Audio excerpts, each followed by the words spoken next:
எந்த பிரச்சனையும் இல்லாமல் இருக்கக்கூடிய ஒரு ஸ்தலம்.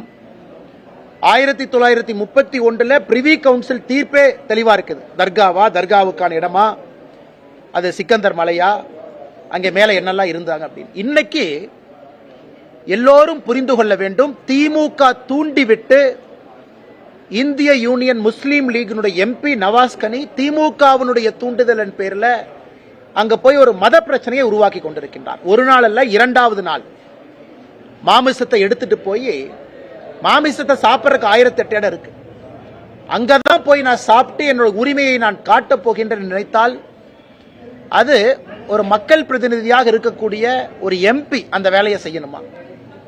இது திமுகவினுடைய முழு தூண்டுதல்ல இது நடக்குது. இன்னைக்கு பாரதிய ஜனதா கட்சியினுடைய மூத்த தலைவர் அண்ணன் ஹெச் ராஜா அவர்கள் திருப்பரங்குன்றம் போயிருந்தாங்க. அங்கே நம்முடைய பத்திரிகை நண்பர்களை சந்திச்சாங்க. ஆனால் வருகின்ற காலத்தில் பாரதிய ஜனதா கட்சி ஒரு மிகப்பெரிய ஒரு எழுச்சிகரமான ஒரு பெரிய ஒரு இயக்கத்தை திருப்பரங்குன்றத்தை மையமாக வைத்து பாரதிய ஜனதா கட்சி நடத்த இருக்கிறது. நாங்கள் சொல்வது இன்னைக்கு இந்துத்துவா, ஹிந்துவிசம்னு சொல்வதற்கு முன்பே அங்கே இந்து வாழ்வியல் நெறி அடிப்படையில் மக்கள் குகை கோயில்ல முருகபெருமானை கும்பிட்டு இருந்தாங்க, தமிழ் கடவுள். அதனால 70 ஆண்டு காலத்தில் ஒரு சரித்திர பதிவை வைத்துக் கொண்டு சொன்னா 1000 ஆண்டுகளுக்கு மேல அங்க கடவுளை கும்பிடுறவங்க என்ன சொல்லலாம்? அதனால இதை வன்மையா கண்டிக்கின்றேன். யாரோ ஒரு ஃப்ரிஞ்சு குரூப் போய் பண்றாங்கன்னா பண்ணிட்டு போட்டுக்கணும். அது இன்னைக்கு புதுசில் 1931 பண்ணாங்க. ஒரு ஃப்ரிஞ்ச் எலமெண்ட்ஸ் 4 பேர் போவாங்க, வேலை இல்லாதவங்க பேசுவாங்க, அது வேற விடுங்க.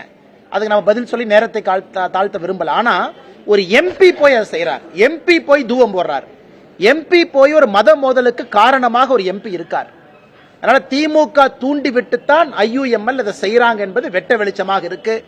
ஏன்னா அந்த எம்பி 2வது முறையும் போய் வெட்ட வெளிச்சமாக இதை செய்யறாங்கன்னா ஆளும் கட்சி இதற்கு பின்னால் இருக்கின்றார்கள். மக்கள் தகுந்த பாடம் போட்டுவாங்க.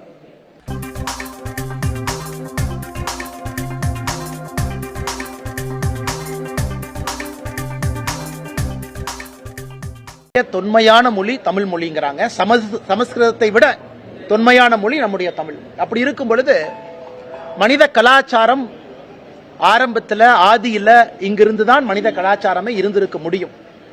குறிப்பாக இங்க இருக்கக்கூடிய நிலப்பரப்புல இத ஏன்னா மனிதர்கள் இருந்தனாலதான் மொழி வந்திருக்கும்.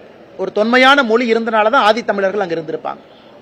அதனால இன்னைக்கு நம்முடைய முதலமைச்சர் அவர்கள் 5300 ஆண்டுகளுக்கு மேல அப்படிங்கிற ஒரு வரலாற்று சான்று நம்ம முன்னாடி வச்சிருக்கிறாங்க. ஏன்னா சயின்ஸ் எப்பொழுதுமே வளர வளர பல புதிய விஷயங்களை நாம் தெரிந்து கொள்வதற்கு ஒரு வாய்ப்பு. அதனால் இன்னும் வருங்காலத்தில் இது 5300 ஆண்டை விட பழமையான ஆண்டுன்னு சொல்வதற்கு நமக்கு ஒரு வாய்ப்பு கிடைக்கும் என்று நம்புகின்றேன். ஏன்னா கார்பன் டேட்டிங் எல்லாம் பார்த்தீங்கன்னா பயங்கர எக்ஸ்பர்டைஸ் ஆயிட்டு இருக்கு. வருகின்ற காலத்தில் இன்னும் ஒரு 10 ஆண்டுகள் கழித்து நம்முடைய தலைமுறை எல்லாம் வரும் பொழுது 5300 ஆண்டை விட இன்னும் பழமையான ஒரு காலகட்டத்தில் இங்கே கருவிகள், உபகரணங்கள், விவசாயம் அந்த காலத்திலே செய்வதற்கு தேவையான கருவிகள் என்ன இருந்துச்சோ அது எல்லாம் கூட இன்னும் பழமை என்று சொல்வதற்கு ஒரு வாய்ப்பு கிடைக்கும். அதனால் இந்த நேரத்தில் இது நம்ம எல்லோருக்கும் சந்தோஷமான ஒரு விஷயம், ஒரு தமிழனுக்கும் இது சந்தோஷமான ஒரு விஷயம்.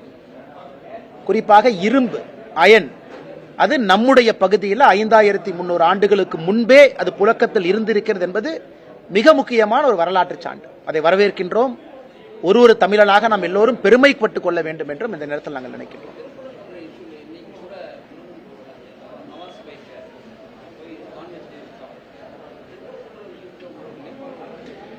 எங்களை பொறுத்தவரை மிக தெளிவாக இருக்கின்றோம். அது முருகபெருமானுடைய ஸ்தலம். அது அந்த 1931 பிரிவி கவுன்சில் அந்த தீர்ப்பு நாம டீட்டெயிலாக அதை பேசுவாங்கண்ணா. என்ன வருகின்ற காலத்தில் பேச போறோம்.